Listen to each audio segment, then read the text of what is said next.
রমাদান এটা এমন এক বরকতের মাস যে মাসে আমরা নিজেদের নাফসের উপর নিয়ন্ত্রণ প্রতিষ্ঠা করি। সারা বছর নাফস আমাদেরকে নিয়ন্ত্রণ করে, আর রমাদানে আমরা নাফসকে নিয়ন্ত্রণ করি। কথা বুঝতেছেন? সারা বছর নাফস আমাদেরকে নিয়ন্ত্রণ করে। এই যে এখন আমার খেতে মনে চাইলে যে খেজুর রাখ, আমি খেজুর খেতে পারবো, নাটস আছে, বাদাম খাইতে পারি। খাইতে মন চাইলে পানি, আমার রুহুটা চায়, আমার নাফসটা খেতে চায়, আমি খেতে পারি, পান করতে পারি।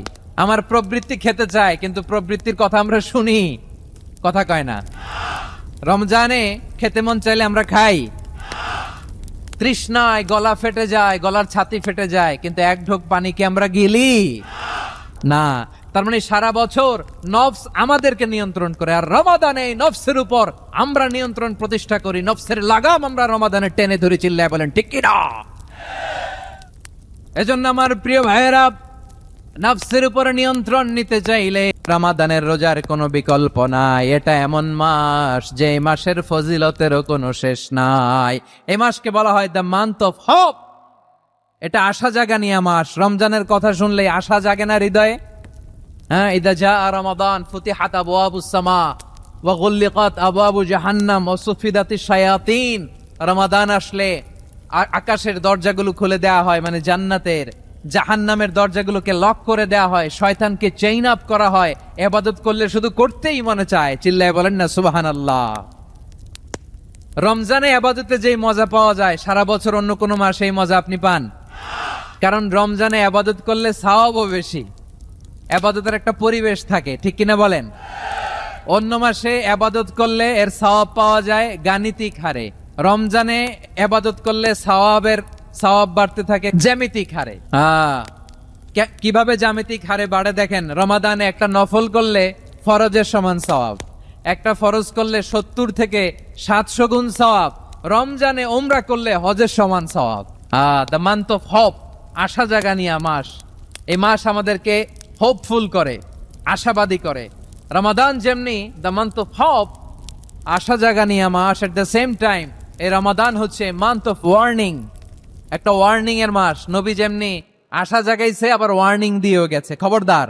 ওয়ার্নিংটা কেমন? আল্লাহর হাবিব সাল্লাল্লাহু আলাইহি ওয়াসাল্লাম মসজিদে নববীর ভেতরে হঠাৎ তিনি মসজিদে নববীর মিম্বারে পা রেখে বললেন আমিন। দ্বিতীয় ধাপে পা রেখে বললেন আমিন, তৃতীয় ধাপে পা রেখে বললেন আমিন। সাহাবারা অবাক হয়ে বললেন ইয়া রাসূলুল্লাহ, ইয়া হাবিবাল্লাহ, 3 বার শুধু আমিন আমিন পড়লেন, কেন পড়লেন আমরা কিছু জানি না, আমাদেরকে জানিয়ে দেন কেন আপনি 3 বার আমিন বললেন।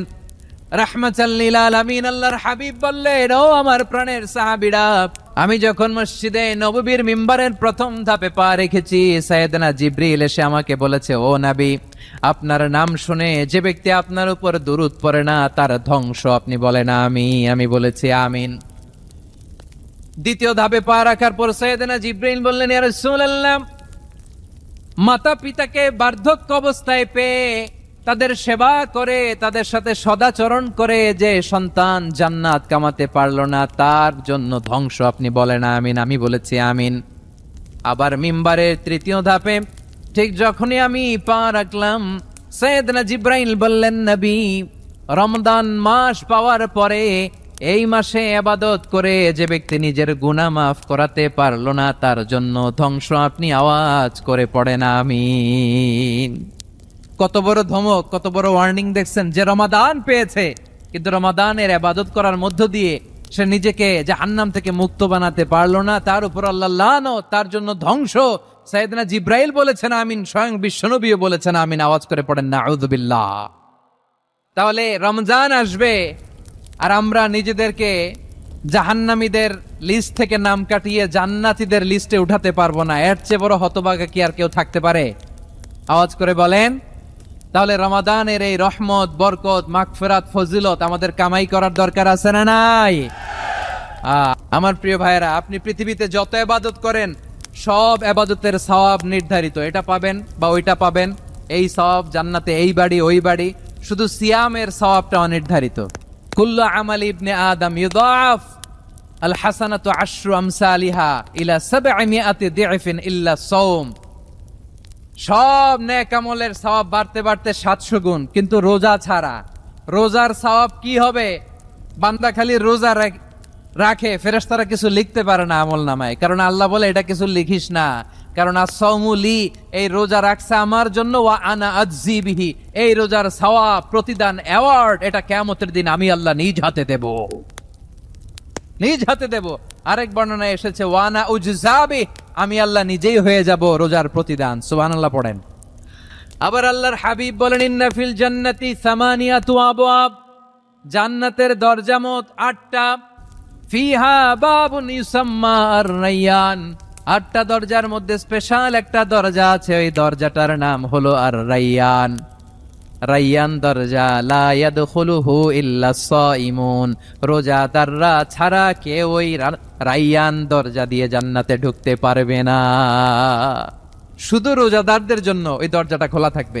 দরজাটার নাম আর-রায়্যান। আর-রায়্যান শব্দটা কেমন লাগে? ভালো লাগে। অনাগত সন্তান যদি কারো আসে, ছেলে সন্তান, নাম রেখে দিয়েন আর-রায়্যান। পারবেন? আমাকে সবাই ধরে রাস্তা ঘাটে, বাসায়, অফিসে, আদালতে, এয়ারপোর্টে ধরলে, হুজুর আমার একটা ছেলে হবে 2 মাস পর, একটা নাম দেন। আমি একটা নাম দিয়ে গেলাম। সামনের 2-3 মাসে, 4 মাসে, 6 মাসে যাদের ছেলে সন্তান হতে পারে বলে মনে করেন, যদি পছন্দ হয় নামটা, নাম রেখে দিয়েন রায়্যান। কি নাম? লা ইয়াদখুলুহু ইল্লা সাইমুন, রোজাদাররা ছাড়া কেউ ঢুকতে পারবে না। মান দাখালাহু লাম ইয়াজমা আবাদা, একবার যে এই গেট দিয়ে ঢুকবে, he will never be thirsty again, তার গলা থেকে চিরকালের জন্য আল্লাহ তৃষ্ণা মিটায়া দিবে। আমরা এই রায়্যান দরজা দিয়ে সেদিন জান্নাতে ঢুকতে চাই কি চাই না? আমার প্রিয় ভাইরা, প্রতি রাতে রমাদানে আল্লাহর ফেরেশতারা আহ্বান জানায়, ইয়া বাগিয়াল খাইরি আকবিল, ইয়া বাগিয়াশ শাররি আকসির, হে কল্যাণের পথের যাত্রী, আকবিল প্রসিড, আরো ইবাদত করো, আগাও আগাও, আরো জান্নাতের নাজ নেয়ামত কামাও। হে অকল্যাণের পথের যাত্রী, আকসির, স্টপ স্টপ, অনেক হয়েছে। আন্না, এ রমাদান এটা পাপের মাস নয়, এটা ইবাদত করে জান্নাত কামানোর মাস। চিল্লায় বলো ঠিক কি না? ওয়ালিল্লাহি উতাকাউ মিনান নার ওয়া যালিকা কুল্লা লাইলা, প্রতি রাতে, রমাদানের প্রতি রাতে আল্লাহ তাআলা এরকম লাখো বনি আদমকে মাফ করে দেওয়ার ঘোষণা দেয়, নাজাতের ঘোষণা দেয়। আমরা আল্লাহর পক্ষ থেকে মাফ, নাজাত চাই কি চাই না? আমরা যদি নাজাত পেয়ে যাই আর কিছু চাই? কথা বলে না। আমাদের নাজাত লাগবে, আওয়াজ করে বলেন তো কি লাগবে? আর কিছু যে চাই না আমি, চাই গো নাজাত, আল্লাহ তোমার কাছে আমার এই মোনাজাত। আর কিছু